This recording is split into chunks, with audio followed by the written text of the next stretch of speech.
हाँ जी, तो देखो भाई, आप लोगों को पता ही है 2017 में भी एसआई का एग्जाम हुआ था, ठीक है।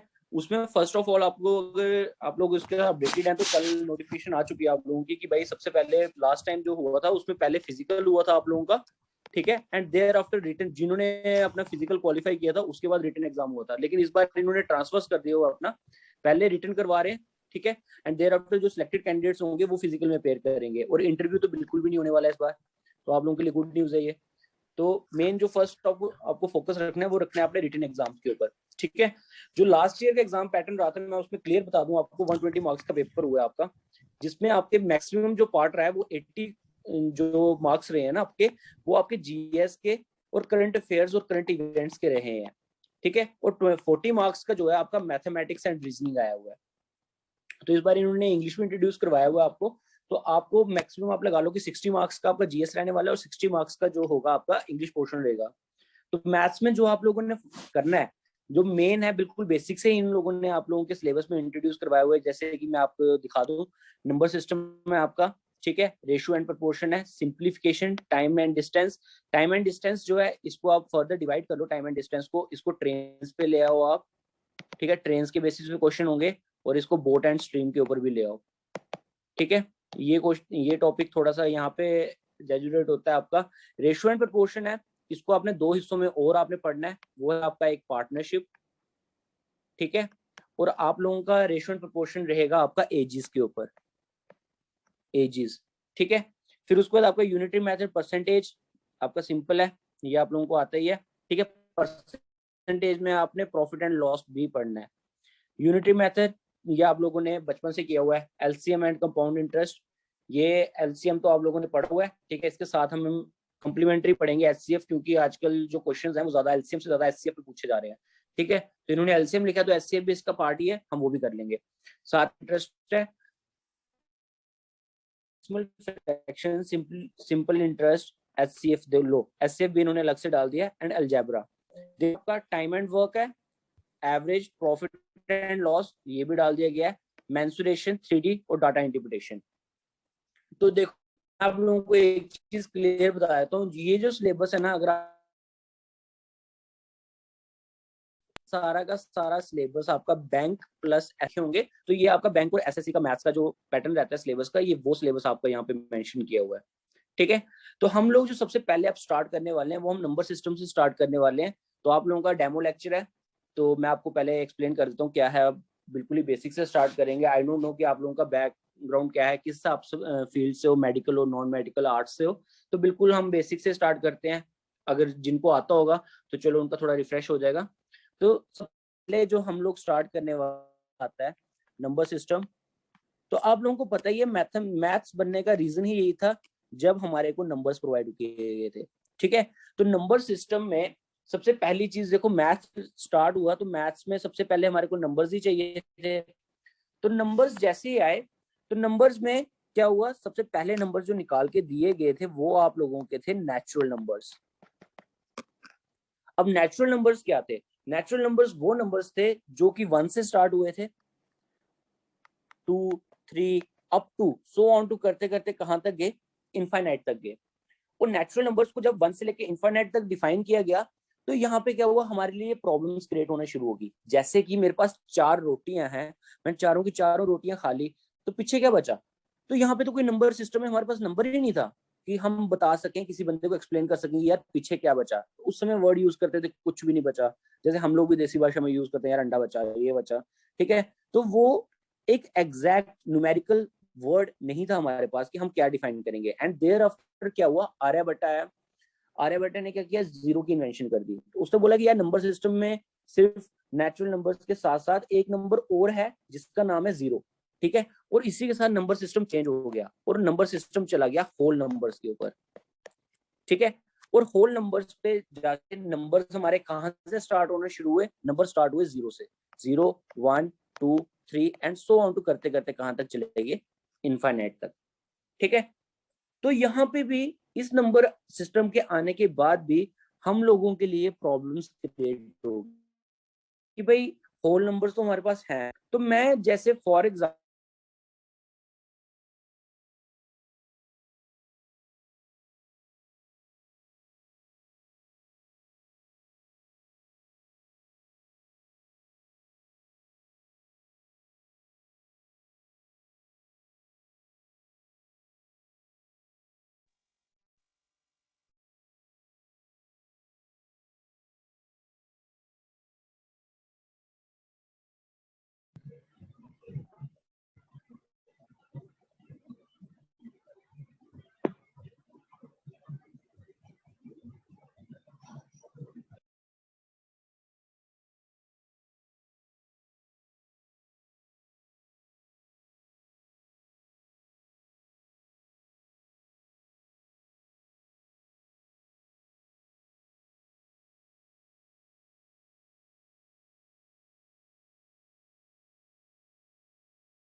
आप लोगों को आवाज आ रही थी मेरी?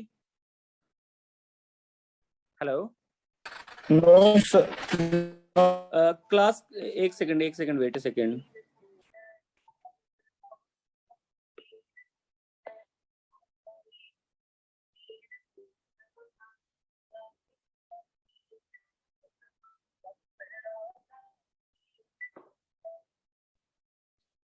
रीमा मैम, मेरे को होस्ट बनाना है वापस।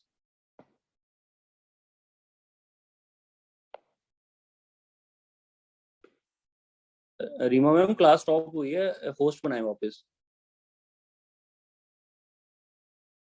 Thank you.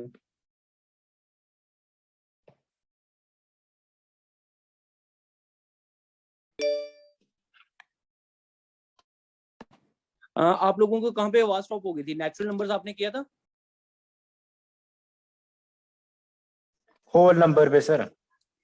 होल नंबर पे क्लास स्टॉप हो गई थी। ओके, मैं आगे पढ़ा गया, आप लोगों ने समझा ही नहीं। ओके, वेट ए सेकंड। स्क्रीन दिख रही है सबको? Yes sir. जी, देखिए, अब होल नंबर्स के बाद मैं आपको फिर से एक्सप्लेन कर देता हूँ, कोई बात नहीं।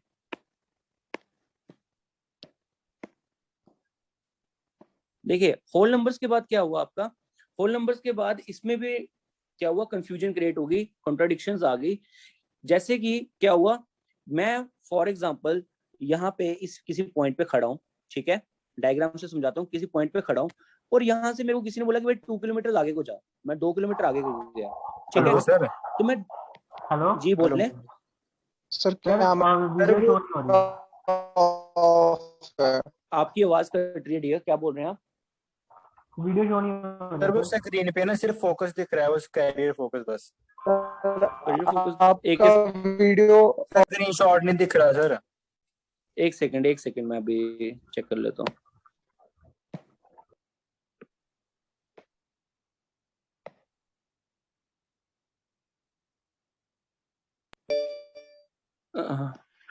अब दिख रहा है? Yes sir. हाँ जी। मैं बता रहा था आपको कि मैं, देखो फॉर एग्जांपल इस पॉइंट पे खड़ा हूँ, ठीक है। मुझे कोई बोलता है कि भाई 2 किलोमीटर आगे को जा, तो मैं 2 किलोमीटर इस डायरेक्शन में चला गया, ठीक है। अब देर आफ्टर मुझे वही आदमी बोलता है कि भाई इस डायरेक्शन 2 किलोमीटर जहां पे खड़े हो, वहां से आप 4 किलोमीटर पीछे आ जाओ, ठीक है। तो मैं 4 किलोमीटर पीछे आ गया, मैं यहाँ पे आ गया 4 किलोमीटर, ठीक है। और अब मुझसे वो आदमी पूछता है कि भाई मुझे एक चीज बता, तू अपने स्टार्टिंग पॉइंट से कितने डिस्टेंस पे खड़ा हुआ है, ठीक है। स्टार्टिंग पॉइंट से कितने डिस्टेंस पे खड़ा हुआ है? तो भाई मेरे पास तो उस समय तक होल नंबर्स थे, तो होल नंबर्स के हिसाब से मैंने उसको बता दिया कि मैं खड़ा हूँ 2 किलोमीटर। कितने पे? 2 किलोमीटर पे खड़ा हूँ। मैं तो उसको, अगले बंदे को 2 किलोमीटर एक्सप्लेन कर रहा हूँ, लेकिन अब वो बंदा समझ तो नहीं पाएगा ना कि मैं 2 किलोमीटर जो खड़ा हूँ वो लेफ्ट साइड पे खड़ा हूँ कि राइट साइड पे खड़ा हूँ, मैं उस बंदे को समझा नहीं पाऊंगा, ठीक है। तो यहाँ पे नंबर सिस्टम में कॉन्ट्राडिक्शन क्रिएट होगी कि यार, अगर किसी आदमी को एक्सप्लेन करना है कि भाई लेफ्ट साइड पे जा या राइट साइड जा, या आगे को जा या पीछे को जा, ठीक है, तो वो चीज एक्सप्लेन नहीं हो पाई। तो यहाँ पे इन्होंने बोला कि भाई नंबर सिस्टम सिर्फ इतने ही नहीं है, नंबर्स में और भी एक्स्ट्रा नंबर्स इंक्लूड होते हैं। तो उन्होंने किस तरीके से नंबर्स को फिर डिफाइन किया, उन्होंने बोला कि भाई आप एक सेंटर में ना एक नंबर मानो, ठीक है, उस नंबर को मान लिया गया 0, ठीक है। और उसके बाद इन्होंने बोला कि 0 के जो राइट साइड पे नंबर्स है ना आपके, 0 के जो राइट साइड पे नंबर्स हैं वो होंगे आपके पॉजिटिव नंबर्स, ठीक है। और जैसे कि 1 2 3 सो ऑन टू करते इनफाइनाइट तक, ठीक है। और उसने बोला कि 0 के जो लेफ्ट साइड पे नंबर्स हैं आपके, ठीक है, वो सारे नंबर्स आप लोगे किसमें? नेगेटिव में। जैसे -1 -2 -3 सो ऑन टू इनफाइनाइट। तो इन्हीं नंबर फॉर्म को, जो ये नंबर फॉर्म आई, इसको बोला गया आपका इंटीजर्स। और इंटीजर्स को डोनेट किया जाता है कैपिटल जेड के साथ, ठीक है। और इन नंबर फॉर्म के आने से अब ये वाली जो डायग्राम थी जिसमें मुझे कुछ समझ ही नहीं आ रहा था मैं किस तरीके से किसी आदमी को समझाऊं, तो मैं अब उसको इजीली समझा सकता हूं कि भाई जो आपके डिस्टेंस है वो है -2 किलोमीटर आपकी एक्चुअल पोजीशन से। जब मैं किसी सामने वाले को एक्सप्लेन करूंगा -2 किलोमीटर, तो वो एकदम से समझ जाएगा कि मैं अपने एक्चुअल पॉइंट से पीछे खड़ा हूं 2 किलोमीटर, ठीक है। अब उसको कंफ्यूजन नहीं है कि 2 किलोमीटर सामने खड़ा है कि पीछे खड़ा है। अब वो इजिली एक्सप्लेन कर सकता है कि वो जो आदमी है वो -2 पे खड़ा है, तो मतलब पीछे खड़ा हुआ है, ठीक है, ये चीज समझ आ गई इंटीजर्स की, समझ आई यस क्लास? सर। ठीक है, तो चलो भाई, फिर इसके बाद क्या हुआ? अब इस नंबर फॉर्म में भी खामियां थी। क्या चीज थी कि यार अगर हम लोग अपनी हाइट को ही देख लें, ठीक है, हमारे पास नंबर्स कौन कौन से हैं? हमारे पास माइनस में भी नंबर हैं, जैसे -2, -1, 0, 1, 2, 3। अभी तक तो हमारे पास ये सब नंबर चल रहे थे, ठीक है। लेकिन अगर हम अपनी हाइट को देखें तो मेरी हाइट यार सीधा 5 से 6 पे नहीं जाती है, या फिर 2 से सीधा 3 फीट नहीं हो जाती, या फिर 3 से सीधा 4 फीट नहीं हो जाती। मेरी हाइट बढ़ती है। अगर किसी को हाइट बतानी हो तो मैं ऐसे बताता हूँ, भाई मेरी हाइट है 5'11", ठीक है। 5 और 11, ये इसका मतलब ये नहीं कि मैं 5 फुट हूँ और 11 फुट हूँ, ये नहीं बताता। मैं उसके अगले बंदे को एक्सप्लेन करता हूँ 5.11, ठीक है। भाई ये 0.11 कौन है? तो इसका मतलब ये है कि यार मेरा नंबर जो है वो सीधा 1 से सीधा 2 पे नहीं जाता, 1 के बीच में भी कुछ नंबर्स फॉल, ठीक है, 2 से सीधा 3 पे नहीं जाता है।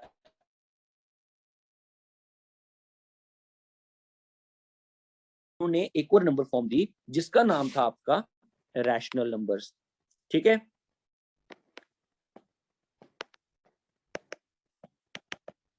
अब रैशनल नंबर्स जो थे इनको डोनेट किससे किया गया? इनको डोनेट किया गया कैपिटल क्यू के साथ, ठीक है।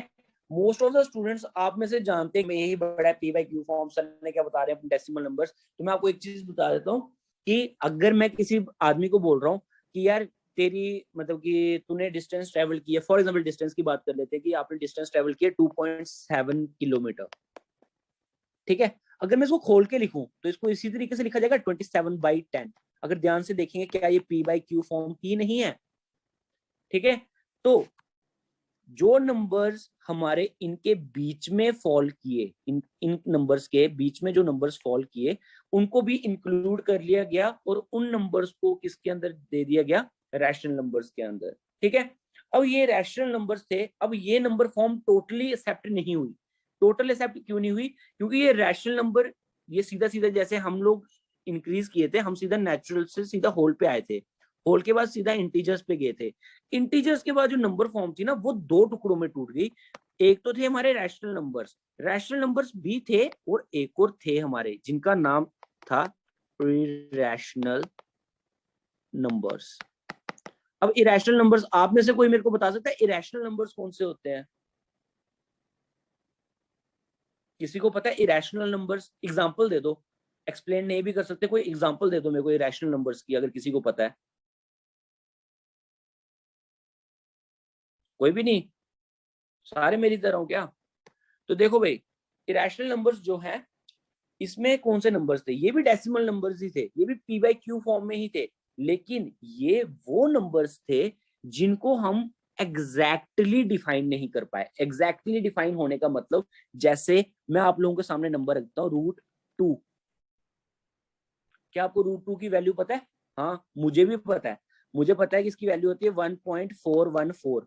भाई इतनी वैल्यू नहीं है, इसकी वैल्यू आगे भी बड़ी कुछ है, ठीक है। हम आगे वाली टर्म्स खा जाते हैं, तो चलो ये सिग्निफिकेंट फिगर्स में बताते हैं तो 1.414 लिख देते हैं, ठीक है। लेकिन एक्चुअल में तो इसकी वैल्यू आगे भी है, ठीक है। सिमिलर वे में √3, इसकी वैल्यू भी 1.71 कुछ आगे और भी बड़ा कुछ है, ठीक है। तो ये जो मैं एग्जैक्टली जिन नंबर की वैल्यू नहीं दे पाया उसको हमने किस में डाल दिया? इरेशनल नंबर्स में, ठीक है। अब मेरी बात सुनो ध्यान से, क्या √4 इरेशनल नंबर है कि नहीं है? ध्यान से बोलना मेरे को आंसर। माइक्स ऑन करो, अगर क्लास कर रहे हो, पेपर क्लियर करना है तो माइक्स ऑन करके आंसर करो। ज्यादा से ज्यादा गलत ही आंसर करोगे, लेकिन आंसर करो मुझे। √4 इरेशनल नंबर है कि नहीं है? No sir. Yes sir. नहीं है, ठीक है। रूट, नहीं। मैंने आपको ये नहीं बोला कि जो रूट के अंदर नंबर लिए जाएंगे वो इरेशनल नंबर है। रूट के अंदर मैंने बोला जो डिफाइन नहीं कर पाऊंगा, एग्जैक्टली मैं जिन नंबर को डिफाइन नहीं कर पाऊंगा, मैंने उन नंबर्स के लिए बोला गया है कि वो किसके अंदर फॉल करेंगे? इरेशनल के अंदर। जो डिफाइन नहीं होंगे, जो एग्जैक्टली डिफाइन हो जाएंगे, वो आपके किसके अंदर फॉल करेंगे? वो करेंगे फॉल रैशनल के अंदर ही। समझ गए? जो डिफाइन नहीं हो पाएंगे, एग्जैक्टली डिफाइन नहीं हो पाएंगे, वो किसके अंदर जाएंगे? इरेशनल नंबर्स में। समझ गए? ये चीज समझ आ गई आप लोगों को? तो अब ये जो दो नंबर फॉर्म है, इनको हमने क्या किया, इन दोनों नंबर फॉर्म को कंबाइन करके, अब किसी को इस तरीके से तो नहीं ना बता सकते थे कि अभी हम जो नंबर फॉर्म यूज कर रहे हैं वो है rational numbers plus irrational numbers, वो सुनने में भी अच्छा नहीं लगता। तो इन्होंने क्या किया, इन दोनों नंबर फॉर्म्स को एक साथ मर्ज किया, और जो अब at present, at universally present हम लोग नंबर फॉर्म यूज कर रहे हैं, ठीक है, उसको बोला जाता है आपका रियल नंबर्स। ठीक है, उसको डोनेट किया जाता है आर के साथ, कैपिटल आर के साथ। R doesn't stand for rational numbers, Q stand for, capital Q stands for rational number, capital R stands for real number. ठीक है, ये चीज याद रखना।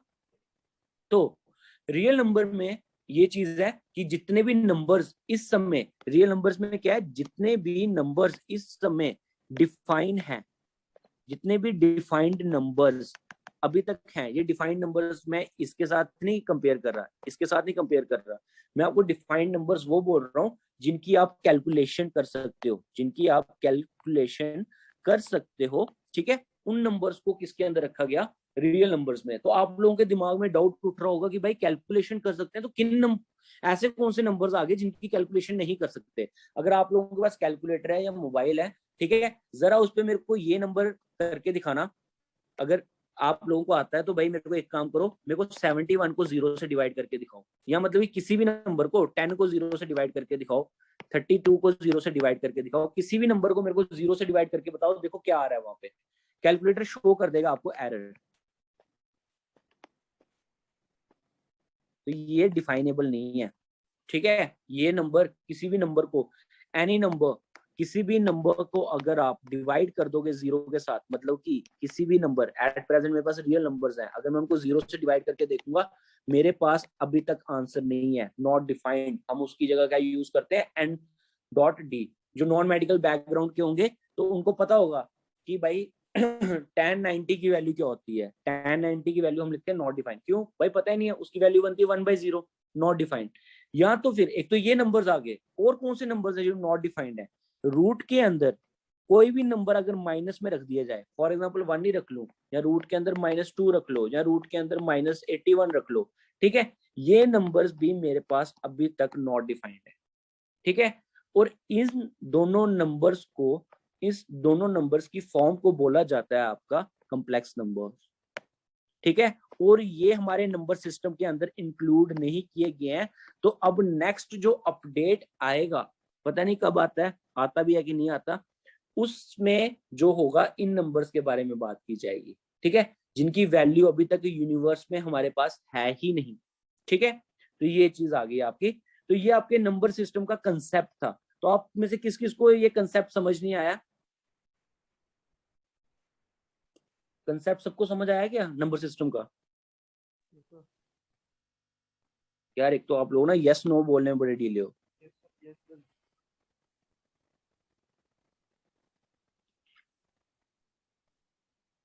आवाज आ रही है? यस नो बोलो भाई, बोलो बोलो yes no. Yes, sir. Yes, sir. Yes, sir. हाँ जी भाई, आपने किसका पेपर देना है? एसआई का पेपर देना है ना सभी ने? Yes, sir. पता है ना, बेल्ट फोर्स का पेपर है। आप लोगों ने कल को जब अगर 2 स्टार लग गए तो आप लोगों ने दाड़े मारते घूमना है। आप तो बोल ही कुछ नहीं रहे हो, तो मुझे लग रहा है आपको तो पब्लिक दाड़े मारेगी। आप लोग तो यूनिफॉर्म कैसे पहनोगे यार अगर आप बोलोगे नहीं तो? अभी आप क्लास में नहीं बोल पा रहे, कल को पब्लिक में कैसे बोलोगे? यस नो बोलो सभी, क्लास में अटेंडेंस दिखाओ अपनी। तो देखो भाई, नेक्स्ट आप लोगों का आ जाता है भाई जो चीज है कॉम्प्लेक्स नंबर के बाद। अब आप लोग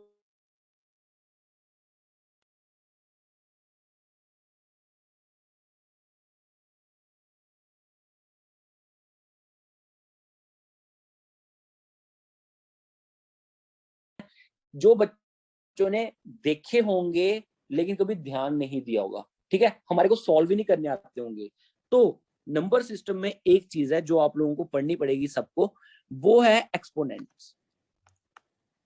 जिस बच्चे को नंबर सिस्टम आता है ना, वो पेपर में तीर जो तुक्के मारते हो ना तुम लोग, ठीक है, वो एग्जैक्ट मारते हैं। वो कैसे मारते हैं वो मैं अब आप लोगों को समझाऊंगा। एक्सपोनेंट्स और आप लोगों को एक आया हुआ है यूनिटरी मेथड, ठीक है, ये हम इसी के अंदर पढ़ेंगे, ये इसी की फॉर्म है, हम इसी के अंदर पढ़ेंगे एक्सपोनेंट्स। तो सबसे पहले एक्सपोनेंट्स की बात करते हैं। तो आप लोग भाई माइक ऑन रखो, मेरे को साथ साथ में बोलते जाओगे। ये चीज सभी ने सुनी हुई है, when bases are same powers are Added. Added. हाँ एडेड, ठीक है भाई, गलत, मेरे को पूरा बोलने दो। When bases are same powers are added in multiplication,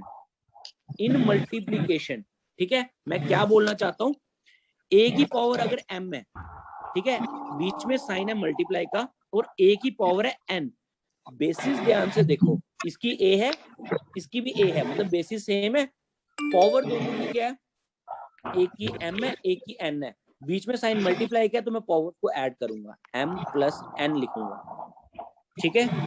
same way में bases same powers are subtracted in division, मतलब कि a की power m divided by a की पावर n। अगर बीच में साइन किसका आ गया, डिवीजन का, तो अब पावर्स क्या होंगी, सब्ट्रैक्ट होंगी, ठीक है। देयर आफ्टर एक और चीज होती है जो लास्ट है, अगर किसी की पावर में m है और उसी की पावर में एक और चीज आ जाती है n, तो उसको कैसे लिखा जाएगा, a की power m multiply by n। समझ गए?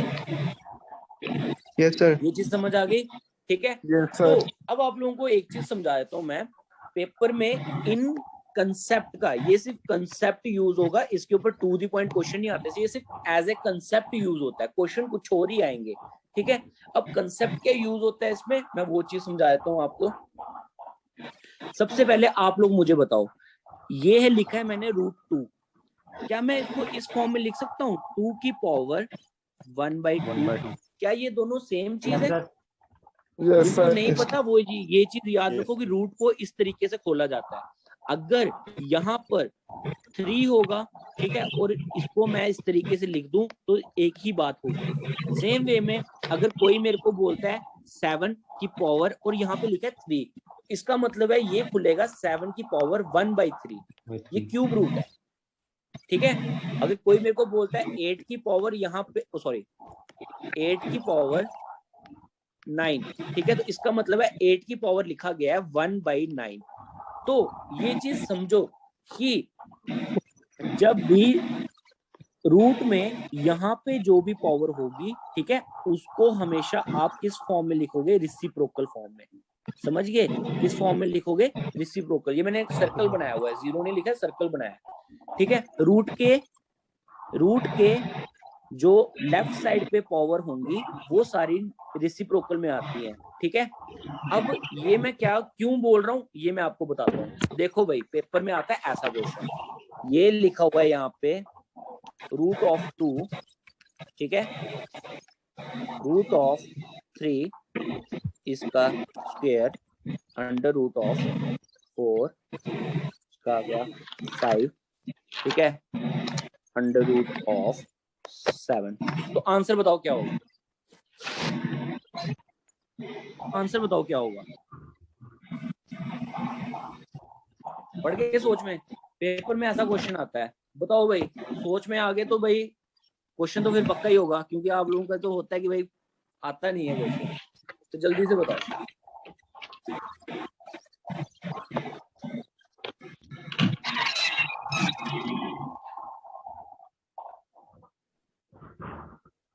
एनीवन, जिस किसी को आंसर आता है?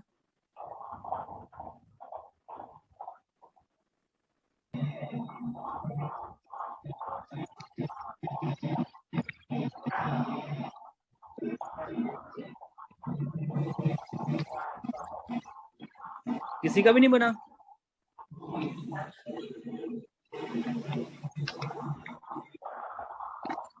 नहीं बना आंसर? तो चलो भाई मैं अब आप लोगों को बताता हूँ। मैं यहाँ पे एक कंसेप्ट आप लोगों को दे रहा था ध्यान से, ठीक है, वो आप लोगों ने ध्यान नहीं दिया होगा कि जब भी रूट की फॉर्म में कोई चीज होती है, ठीक है, वो खुलती है किसमें, रेसिप्रोकल में, ठीक है। तो सिंपल है, मैं यही चीज यूज करूंगा। यहाँ पे जो क्वेश्चन है, मैं अगर इसको ध्यान से देखता जाऊं, सबसे पहले अंदर से स्टार्ट करता हूँ। यहाँ पे है 2 के ऊपर लगा रूट का मतलब हो गया 1/2, फिर उसके बाद नेक्स्ट लिखा हुआ क्यूब रूट, तो मतलब उसका मतलब है क्या लिखा हुआ 1/3, फिर उसका ब्रैकेट लगी है, उसके ऊपर लिखा है स्क्वायर, तो मतलब कि इसका लिखा हुआ है आगे स्क्वायर, ठीक है। फिर उसके बाद फिर से लिखा हुआ है, रूट डाला हुआ है, और उसके लेफ्ट साइड पे लिखा है 4, तो ठीक है, तो इसका मतलब लेफ्ट साइड का मतलब होता है 1/, ठीक है।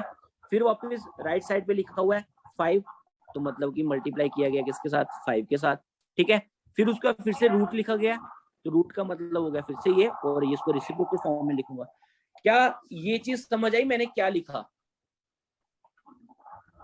ये चीज समझ आ गई सबको मैंने क्या लिखा? सर फिर से रिपीट कर दो। रिपीट कर लूं? ठीक है, यस सर। मैं कलर चेंज कर लेता हूँ, शायद कलर प्रॉब्लम होगी। देखो 2 है, ठीक है, तो 2 की Yes, sir. पावर इस समय क्या है, इसकी पावर क्या है, रूट में है, तो रूट को मैं One. कैसे लिखता हूँ, 1/2, 1/2. ठीक है। फिर Yes, sir. उसके बाद ये वाली चीज आ रही है आपकी, इसमें भी क्यूब रूट आ रहा है, इसको मैं कैसे लिखूंगा, इसको लिखूंगा 1/3, ठीक है। अब इसके बाद नेक्स्ट चीज हुई है ब्रैकेट, पहले हुई है ब्रैकेट और इसके ऊपर लिखा स्क्वायर, तो राइट साइड पे है, तो राइट साइड की चीजें सीधी लिखी जाती हैं 2 एज इट इज। फिर उसके बाद फिर से लेफ्ट साइड पे रूट और 4 लगा हुआ है, तो लेफ्ट साइड की चीजें वापस से रेसिप्रोकल फॉर्म में 1/4, ठीक है। फिर उसके बाद ब्रैकेट Yes, लगी sir. हुई है और राइट साइड पे लिखा है 5, तो राइट साइड की चीज एज इट इज आती है 5, ठीक है। फिर वापस लेफ्ट साइड पे और रूट लगा हुआ है और लिखा हुआ 7, तो क्या आ जाएगा 1/7, ठीक है। सबको समझ आ गई ये चीज? Yes, Yes, sir. sir. तो अब क्या करना है, अब हमने ये वाली आइडेंटिटी यूज करनी है, ये वाली आइडेंटिटी यूज करनी है। क्या बोलती है ये आइडेंटिटी? ये बोलती है a की पावर m, तो अगर उसकी ब्रैकेट में ऊपर एक और लग जाए n, तो उसको हम यूज करते थे a m into n, तो ठीक है 2 है, उसकी पावर में बड़ा कुछ है, तो इन सबको मल्टीप्लाई करना है आपस में। तो क्या करूंगा मैं, 2 उसकी पावर है 1/2 multiply by 1/3 multiply by 2 multiply by 1/4 multiply by 5 multiply by 1/7, ठीक है। और मेरा आंसर क्या फॉर्म होगा, देखो 2 और 2 कट गया, ठीक है, और 3 4 जा 12 एंड 12 7 जा, बोलो टेबल तो आते नहीं, हमने लर्न ही नहीं किया टेबल, 84, ठीक है। 84. तो 2 की पावर 5/84, ये आपका आंसर, ठीक है। समझ Yes, आया sir. सबको? ठीक है। Yes, तो sir. अब ये जो मैंने 2 की पावर 5/84 पेपर में, भाई आप लोग अगर ये करने जाओगे ना, मैं आपको एक चीज बताता हूँ, पेपर में पता है क्या होता है, प्रेशर होता है हमारे को कि यार करना है करना करना है, पेपर में ज्यादा मार्क्स आ जाए, ठीक है। तो उस समय ना इतना दिमाग अगर तुम लोग लगा भी लोगे ना, लेकिन उस समय कभी कहीं गलती से कंफ्यूजन ना क्रिएट हो जाए हम लोगों के माइंड में और कोई टर्म मिस ना कर दें, ठीक है। तो तुम लोग एक चीज याद रखो ना सीधा ही, यो लेफ्ट साइड की टर्म्स होती हैं, जो भी वैल्यूज लेफ्ट साइड पे ली जाती हैं वो ली जाती है रेसिप्रोकल में, और जो राइट साइड पे ली जाती हैं वो ली जाती हैं As it is. न्यूमिनेटर में, ठीक है। जो लेफ्ट साइड की टर्म्स होती हैं वो डिनोमिनेटर में आती हैं, और जो राइट साइड की टर्म्स होती हैं वो न्यूमिनेटर में आती हैं। डिनोमिनेटर और न्यूमिनेटर समझते हो ना, अगर a/b है, a का मतलब हो गया न्यूमिनेटर और b का मतलब हो गया डिनोमिनेटर, ठीक है। तो ये चीज समझो कि जो लेफ्ट साइड की वैल्यूज हैं वो सारी डिनोमिनेटर में है और राइट साइड की वैल्यूज है वो न्यूमिनेटर में है, तो ठीक है। अगर अब मैंने क्वेश्चन को ध्यान से देखना हो, अगर आप लोगों की तरह देखेंगे, ये है 2, ठीक है, यहाँ पे आ गया 3, 2 3 6, 6 4 24, 24 into 7, ठीक है। ये डिनोमिनेटर में लिख लूंगा मैं, सीधा पेपर में क्वेश्चन करना होगा, मैं इसको इस वे में करूंगा, 2 और इसकी पावर लिखूंगा, यहाँ पे रूट है, रूट का मतलब नीचे 2 मल्टीप्लाई बाई लेफ्ट साइड की टर्म्स सारी लिख दूंगा एक साथ ही, ठीक है। फिर उसके बाद पेपर में राइट साइड की टर्म्स लिख दूंगा 2 और 5, हो गया क्वेश्चन सॉल्व, खत्म, ठीक है। पेपर में ये सब करने की नीड नहीं है, ये सिर्फ आपको समझाने के लिए था क्या हो रहा है, ठीक है। पेपर में आप लोग सीधा ये चीज याद रखोगे कि लेफ्ट साइड की टर्म्स जो होती हैं हमारे डिनोमिनेटर में होती हैं और राइट साइड की टर्म्स जो होती हैं वो न्यूमिनेटर में होती हैं। किसी को डाउट है इस क्वेश्चन में? No, sir. ठीक है, तो चलो वे इस अब नो सर बोल दिया तो मतलब क्वेश्चन तो अब आपके ऊपर बनता है, तो मैं क्वेश्चन दे रहा हूँ आप लोगों को, ये मैं लेवल बढ़ा के दे रहा हूँ, ठीक है। ठीक है। क्वेश्चन है 4 की power 3 under root of 5 and thereafter 2 and 3, ठीक है। तुम लोगों ने मुझे आंसर बताना है 2 की पावर क्वेश्चन मार्क। तुम लोगों ने ये क्वेश्चन मार्क निकाल के देना है। Equal to 2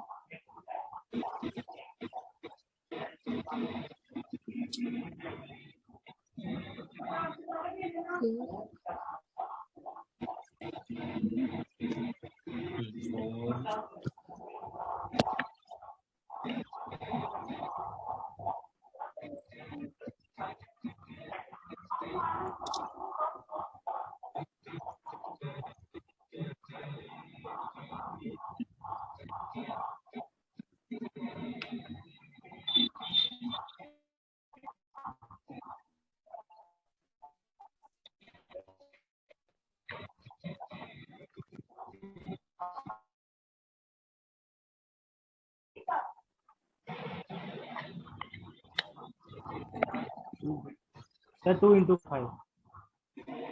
2 into 1 by 5. 2 की 2 की power 1 by 5. 2 की पावर 1/5। अरे वोटिंग करो सभी, क्या ये आंसर सही है कि गलत है? अगर किसी का कोई और आंसर आया है, कोई और उम्मीदवार है, वो खड़ा कर दो। इलेक्शन में यही है, यही है, इसी यही की है सरकार सर। बनेगी। Yes sir. तो जिनका नहीं आया एक बार चेक कर लेते हैं। 4 तो न्यूमिनेटर वाली टर्म्स होंगी 3 into 2, ठीक है। और डिनोमिनेटर की टर्म होंगी हमारी 5 into 3 5 into 3